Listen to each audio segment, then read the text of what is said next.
First, thank you. Good morning, everyone, and thank you, Irais, for that wonderful introduction. I am very much thrilled to be here today to talk about this incredibly important topic, which is the water sector's role in our economy. Uh, and at this time, it is my pleasure to invite to the virtual stage our amazing expert panelist for today's discussion. First, I'd like to introduce Denise Kruger, who is a Senior Vice President of Golden State Water Company. Next is Ron Miller, Executive Secretary for the LAOC Building and Construction Trades Council. And last but not least is A.B. Schneider, External Affairs Legislative Representative at the Metropolitan Water District. Thank you all of you for joining us today in this discussion. Now, to give everyone at the webinar, everyone that's here today, a sense of the schedule, I'm going to start by giving each panelist 7 minutes to present on water sector, labor, water infrastructure, and federal funding for water projects.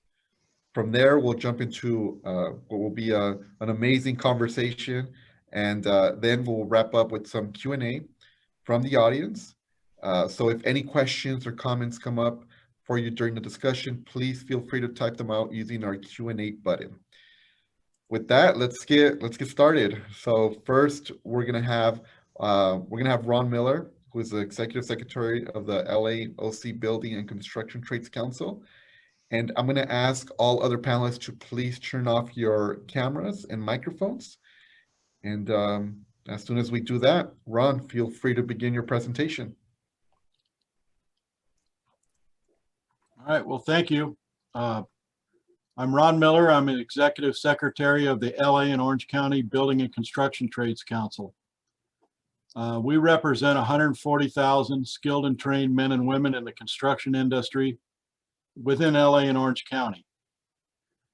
We have work in a lot of different industries, but water is a major industry that employs the men and women of the building trades. My background is I'm a plumber. I've been in the plumbers unions since 1978. I'm getting ready to retire in a few months, but water has always been near and dear to my heart because with plumbing, you're always involved in the water. In California, as everyone knows, we live in a desert, and water is the lifeblood of everybody that lives here in California. So we as construction trades persons, we get to work in a lot of different water projects, and I've been very lucky in my career to work on various water projects up and down the state of California. But I went to work for the building trades about 10 years ago, and so now I negotiate project labor agreements with different entities to help promote a skilled and trained workforce. No strike, no lockouts for the customer, so that the projects go on seamlessly despite any kind of labor disputes. And it also provides for local hire from the local community where the project takes place, and preference for veterans, really no matter where they live. All with an eye towards creating good middle-class jobs in the construction industry and helping grow the local economy, like I said, where the project takes place, because it's important to keep local dollars in the community and employ local people. So a few years ago, we started a nonprofit arm of the building trades, which has we've created an apprenticeship readiness fund. And what we do is we partner with community-based organizations. We have a set curriculum that's set by the National Building Trades, and it's designed to pull people out of the community and run them through a class that gives them a taste of what construction is like, what is involved with each different trade. And at the end of the class, they decide whether they want to be in construction and pursue an apprenticeship with one of the trades, or maybe construction's not for them. But if they figure out that they like it, then they would figure out what trade they would like to go into. The building trades as a whole we spend $200 million a year training apprentices in the state of California. And when you look across the United States, it's $1.3 billion. That's paid for by the working men and women of the building trades and the contractors we partner with. So we have these agreements set up with a lot of different water districts in LA and Orange County.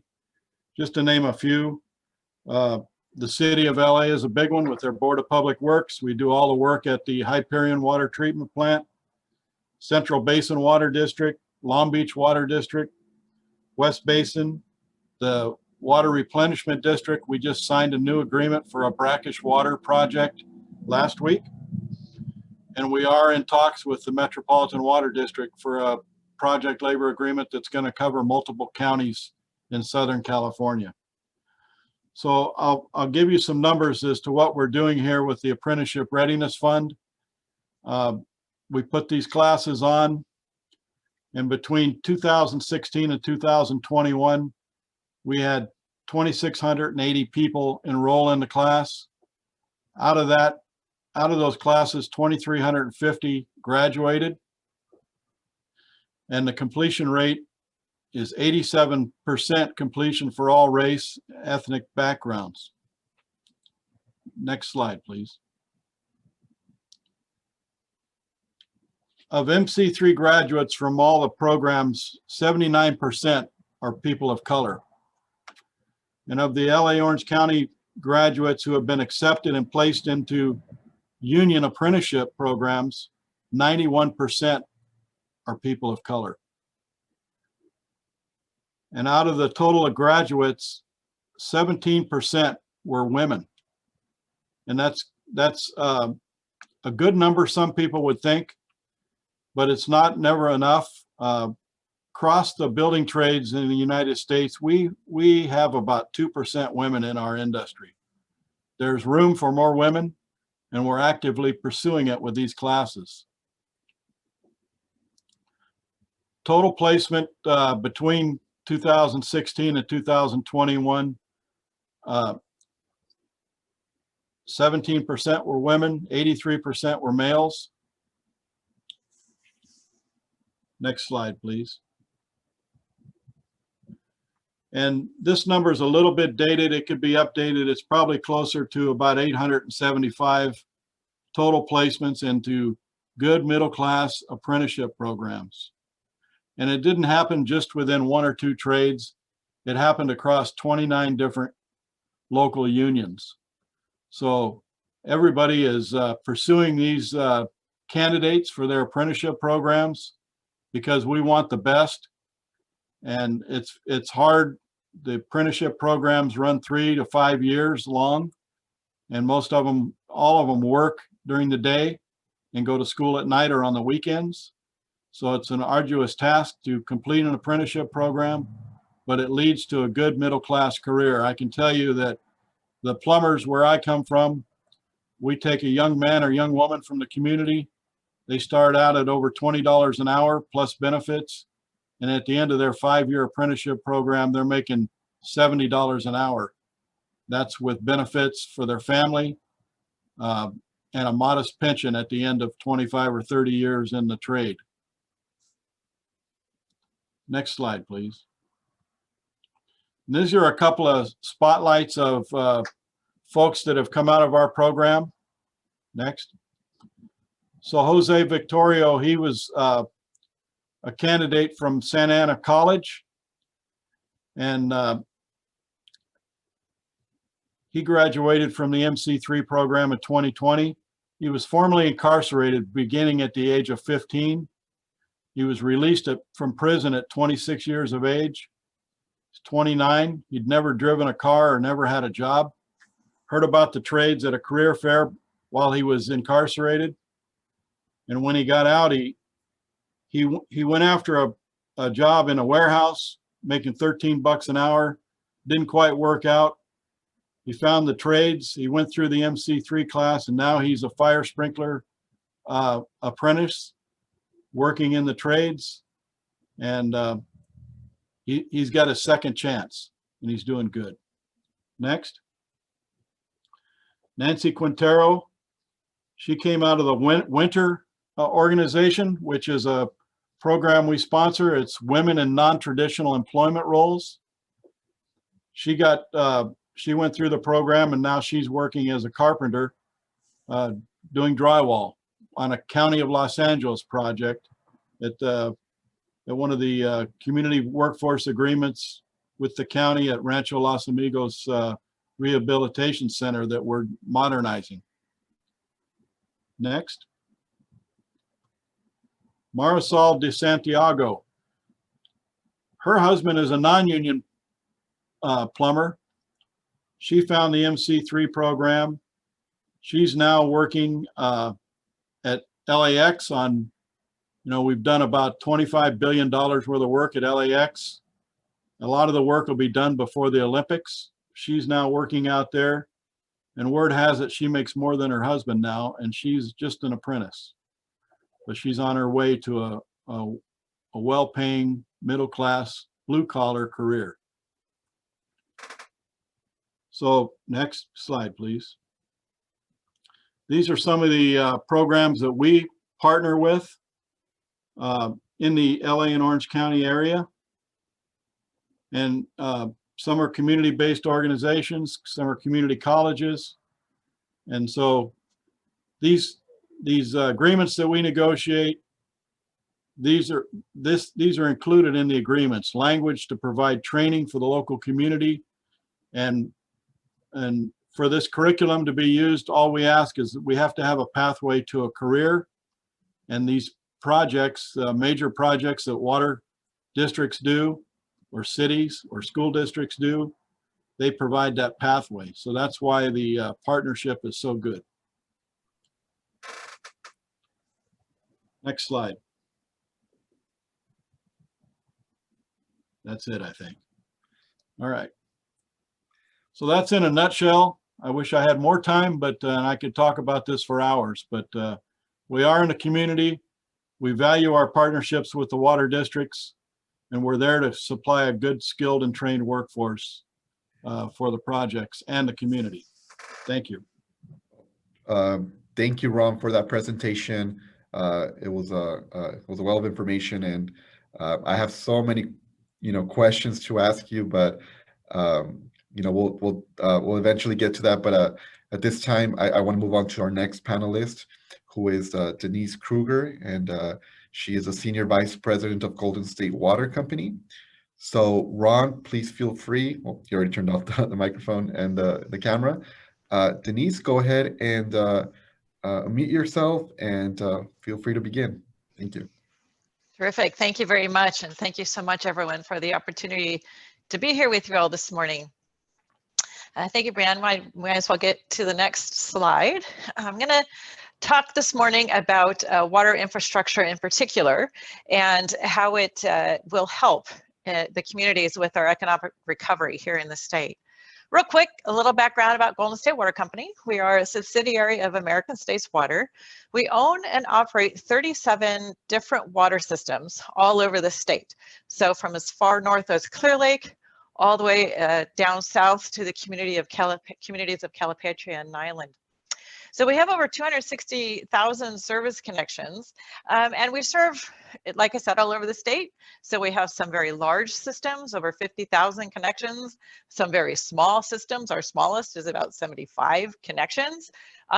We serve in rural areas, in the cities, up in the mountains, down in the desert, so all over the place.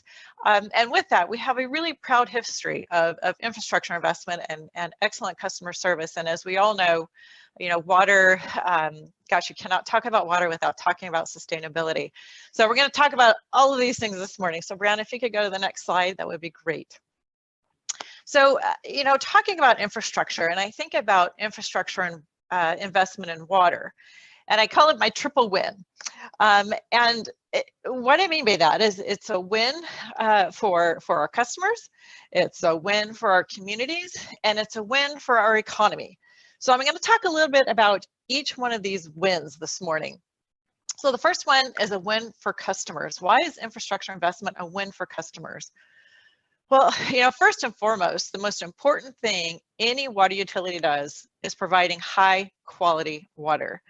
And we hear about the issues with lead in drinking water lately, and PFAS, otherwise known as and now we're talking about microplastics.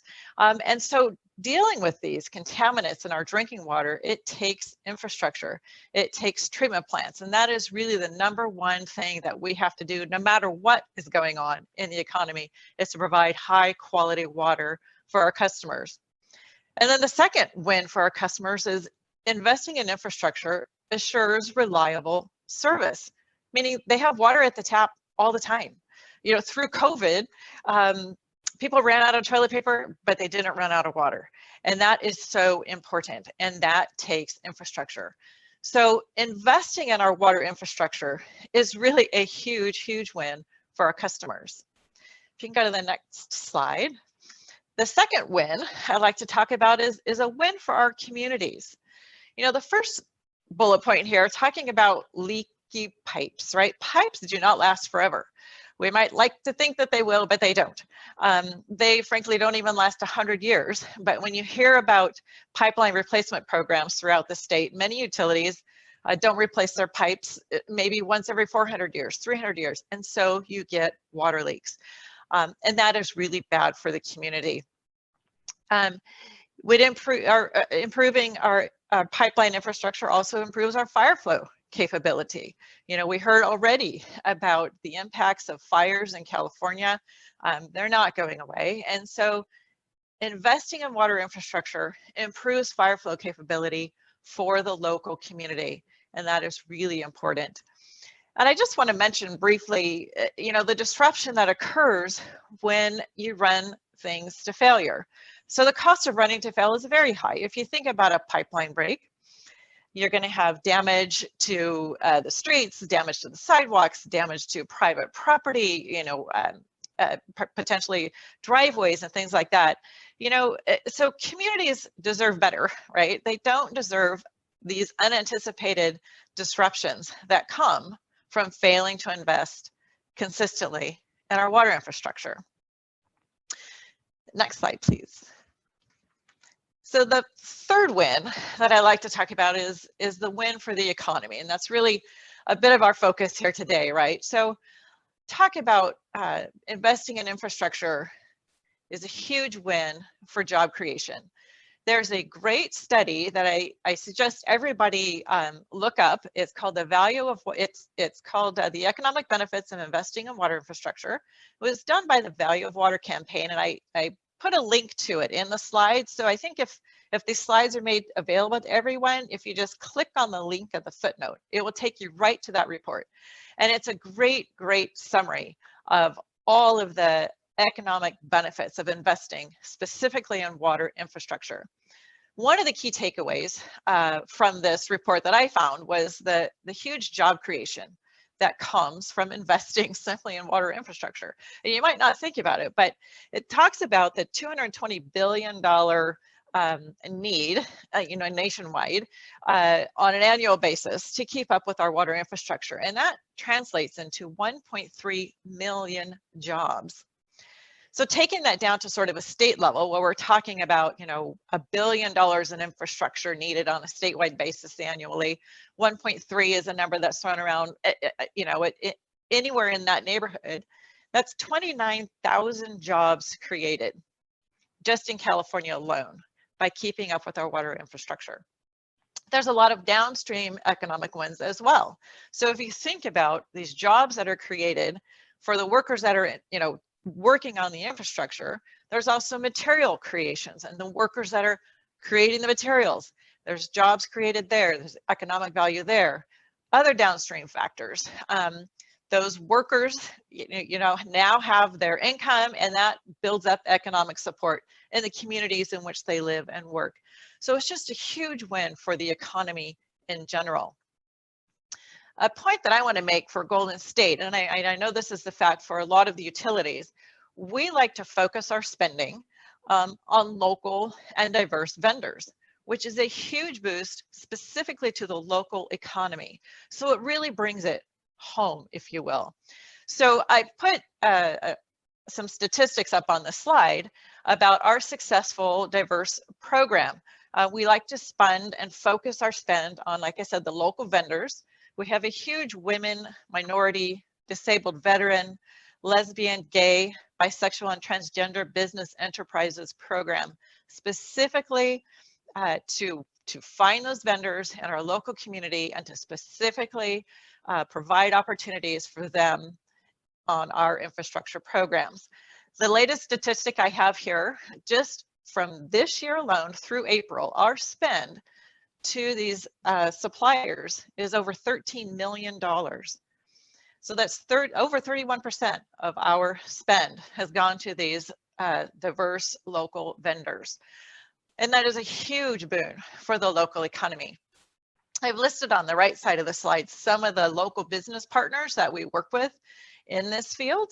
And so we always want to expand this list and expand how we are working and benefiting directly in the local community. So again, a win for customers, a win for the communities, and a huge win for the economy by doing what we need to do, and that is invest in our water infrastructure.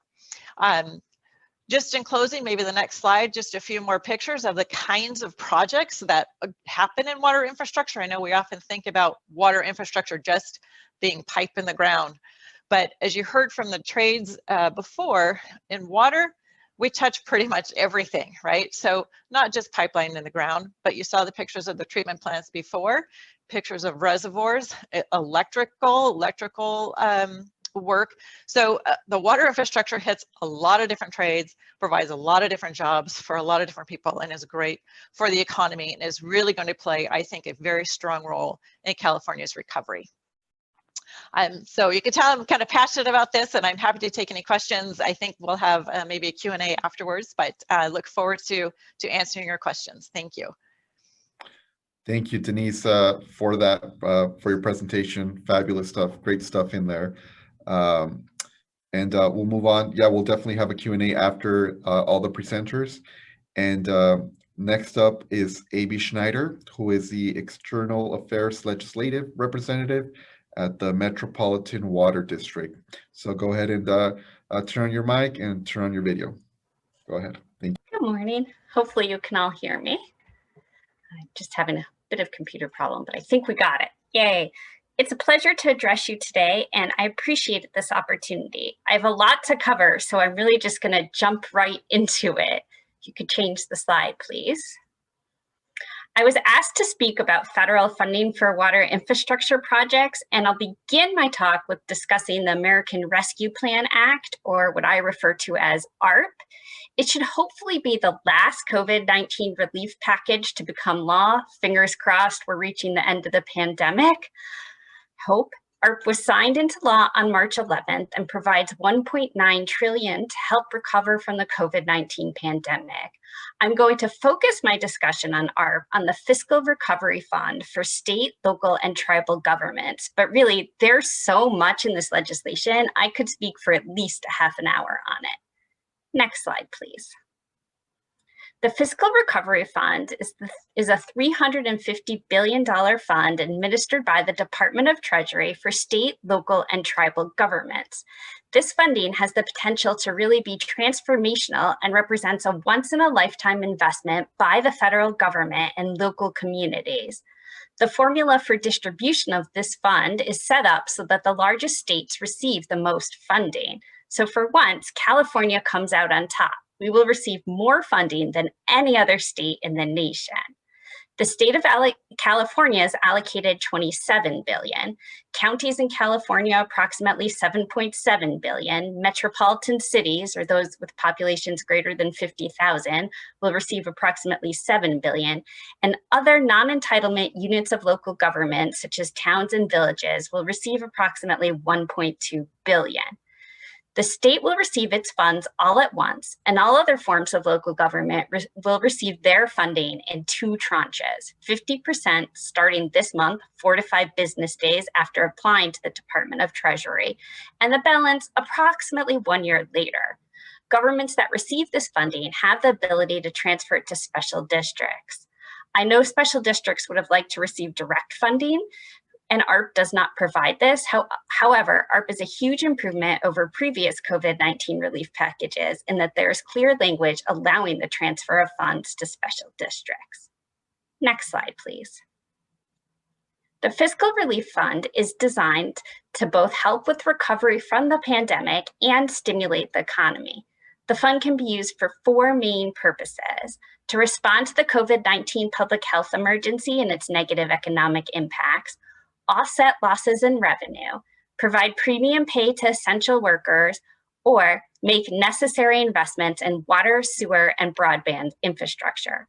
The Treasury Department released an interim final rule providing details on project eligibility in each of these categories on May 17th. And I could give an entire talk on each of those categories, but for the purposes here, I will just focus on the last bullet: necessary investments in water and sewer infrastructure. Next slide, please. For water and sewer projects, Treasury has interpreted the phrase necessary investments to mean projects that would be eligible for EPA's Drinking Water or Clean Water SRF fund. Aligning use of the fund with EPA State Revolving Fund program is intended to provide recipients with the flexibility to respond to their community's needs. Recipients may invest in a broad range of projects that improve drinking water or clean water infrastructure. This includes, but is no way limited to, installing or upgrading facilities to improve drinking water quality, stormwater management and treatment projects, and water recycling projects. Treasury encourages recipients to replace lead service lines and also highlights the ability to use the funds for the consolidation or establishment of drinking water systems, projects to address climate change, or projects to meet cybersecurity needs. In cases of natural disasters, recipients may also use the fund to provide relief, such as interconnecting water systems or rehabilitating existing wells during an extended drought. Treasury is seeking comments on if the use of the fund should be expanded to include projects related to dams and reservoirs. Next slide, please. The Department of Treasury is strongly encouraging fund recipients to help communities that were disproportionately impacted by the COVID-19 pandemic. Governments may reuse the recovery funds to support an even wider array of services if they're provided within a qualified census tract, to families living in a qualified census tract, or to other populations, households, or geographic areas disproportionately impacted by the pandemic. This focus on vulnerable populations is in keeping with the spirit of the law. A couple of other items to note. Treasury has encouraged recipients to ensure that water and sewer projects use strong labor standards, including project labor agreements and community benefit agreements. If fiscal recovery funds are the only federal funding an infrastructure project receives, recipients do not have to complete NEPA. And all funds must be obligated by December 31st, 2024, and construction must be completed by December 31st, 2026. If you take nothing else from my presentation today, please work with your local and state government to ensure this money is spent as fast as possible. Congress and the Treasury Department are serious about the requirement to return unspent funds to Treasury. Next slide, please. Turning now to infrastructure. Negotiations on the next infrastructure package are dragging on and getting bogged down in fights over how to define infrastructure and how to pay for infrastructure funding. There's a lot of national news reporting on the status of the negotiations, and I don't have much to add. Instead, I'm going to focus on the bills that might become part of the water infrastructure portion of the bill. In the Senate, there's S 914, the Drinking Water and Wastewater Infrastructure Act of 2021. This bipartisan bill passed the Senate on April 29th. It authorizes over $35 billion for a variety of EPA programs, including the Drinking Water and Clean Water State Revolving Fund, the WIFIA loan program, a low-interest loan program to finance large water infrastructure projects, grants for lead service line replacement, and the Water System Infrastructure Resilience and Sustainability Grant Program to help water agencies adapt to climate change. Committee jurisdiction in the House and Senate is different. One Senate bill encompasses two House bills because the House splits jurisdiction over EPA across committees. The Transportation and Infrastructure Committee has jurisdiction over EPA's wastewater programs and the Clean Water Act. The Energy and Commerce Committee has jurisdiction over EPA's drinking water programs and the Safe Drinking Water Act. As a result, there are 2 House bills that contain components of S-914. H.R. 1915, the Water Quality and Jobs Protection Act of 2021, authorizes $50 billion in funding for EPA's Clean Water SRF and other loan and grant programs for wastewater and stormwater infrastructure projects.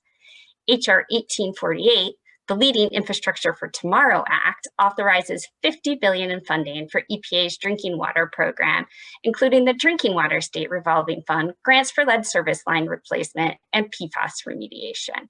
These bills have had hearings in their respective committees and now await further action. Elements of all these bills were included in the outline of the American Jobs Act President Biden released at the end of March. Hopefully, Congress and the White House can come together to pass an infrastructure package that includes robust funding for water infrastructure. Next slide, please. Another route to provide federal funding for infrastructure projects is the traditional appropriations process. The president released his proposed top-line FY22 discretionary funding on April 9th. The $1.5 trillion spending package includes significant increases for federal agencies that work on water. For example, the president proposed to increase EPA's budget by 21.3% and the Department of Interior's by 16.3%. Both the House and Senate Appropriations Committee are currently holding hearings on the FY22 budget and will likely release their bills at the end of June. New this year is the return of earmarks. It's been 10 years since Congress has allowed lawmakers to direct spending to specific projects in the appropriations process. Only local or state government projects that can demonstrate robust community engagement and support will be eligible to receive funding. Community project funding, as it is called, will be limited to 1% of discretionary funding. The federal fiscal year ends on September 30th, and hopefully the appropriations bills will pass before then to provide continued funding for water infrastructure programs and, of course, prevent a government shutdown. And with that, I will conclude my presentation, and when it comes time, be happy to answer any questions you may have. Thank you, Abby, for that presentation and for all the information that you provided to us. And I'd like to thank all the panelists for their fascinating presentations. And I'd like to ask for all the panelists to unmute yourselves and turn on your cameras. And I'd like to begin the Q&A with the first question. And again, if anybody has in the audience any questions, please feel to drop them on the Q&A button, and hopefully we can get to them. So the first question I have, and again, any of you feel free to answer this, is Congress recently passed a Drinking Water and Wastewater Infrastructure Act back in March of this year, which authorizes about $35 billion to improve water infrastructure and facilities. What about this funding excites you? Is it enough? If not, what else needs to be funded? Do these funds help to get people back to work? And again, any of the panelists, please feel free to chime in.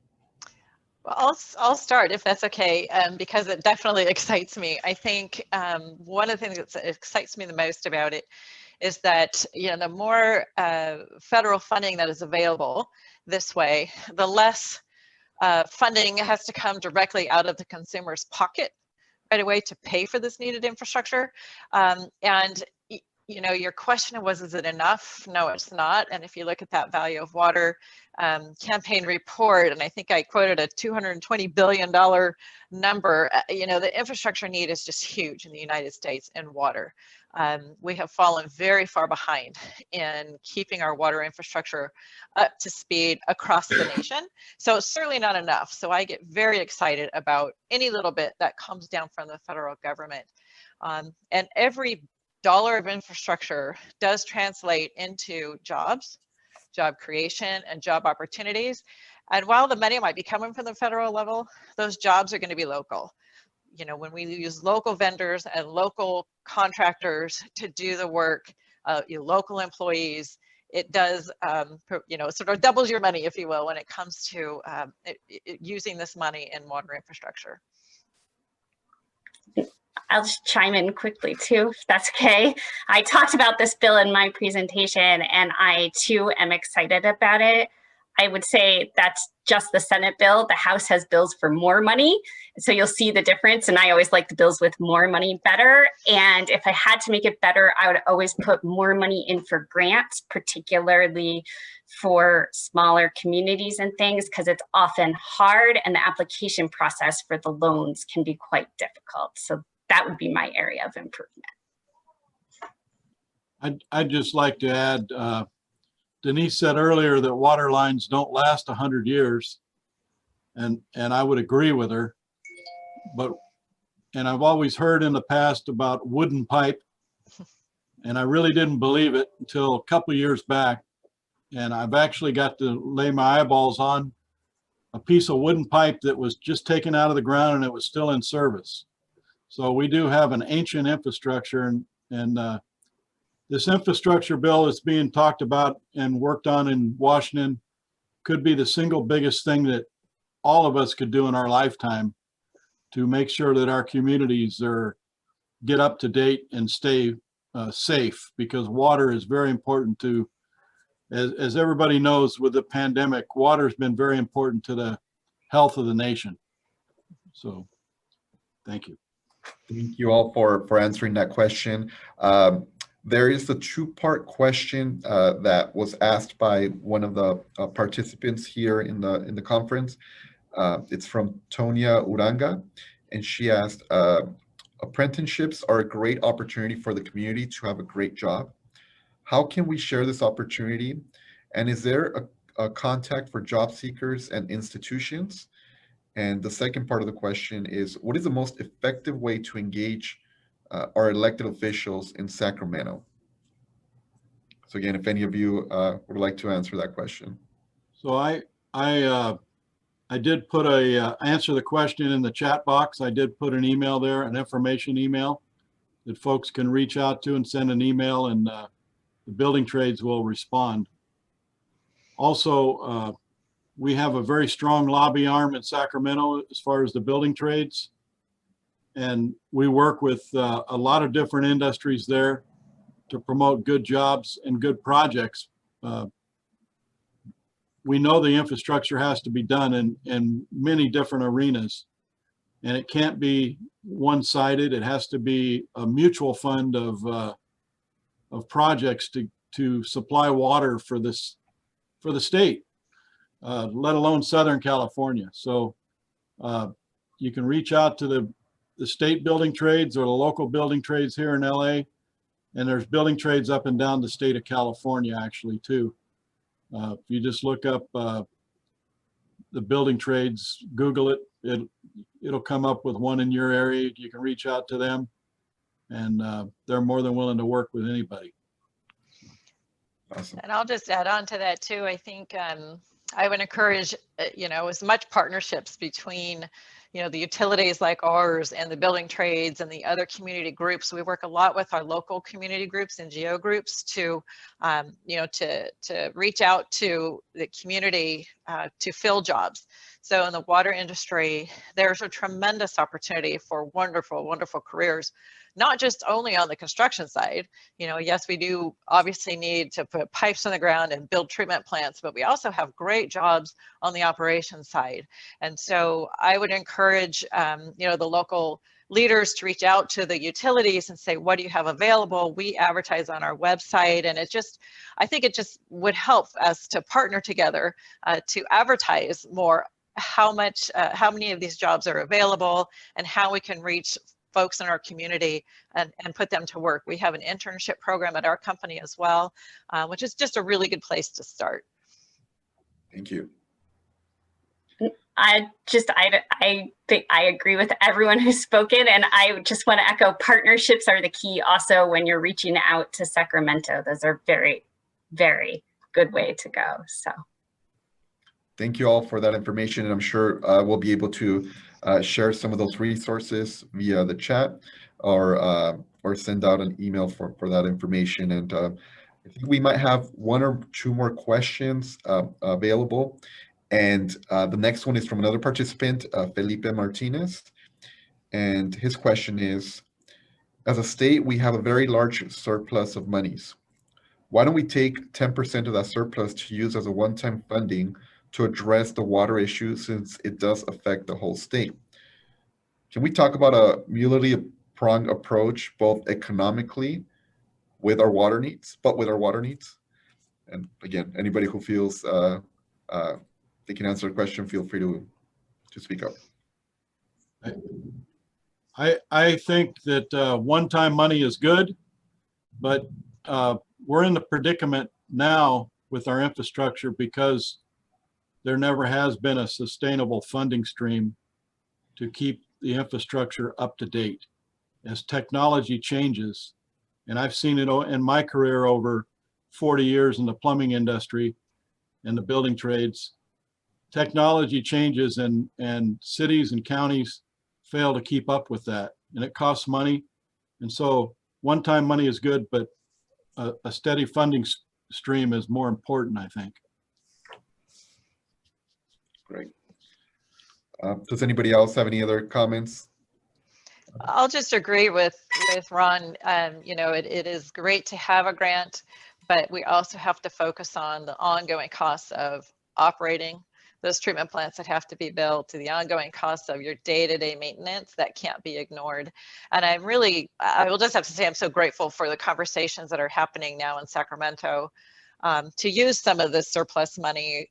And while some of the conversation is focused on customer bills, I think that's a really good place to focus some of this conversation, because that is a good place for some of this one-time surplus to go to help our customers who have been hit so hard during the pandemic. And so that might be one good place for this one-time money to go. Awesome. And I know also they're looking at doing some type of near-term drought relief projects with that money too. I believe the governor has about a 5.5 billion set aside, which, considering they're getting 27 billion from the federal government, might not seem like much, but if you didn't know there was a total of 27 billion, that's a phenomenal amount of money that is going to water projects.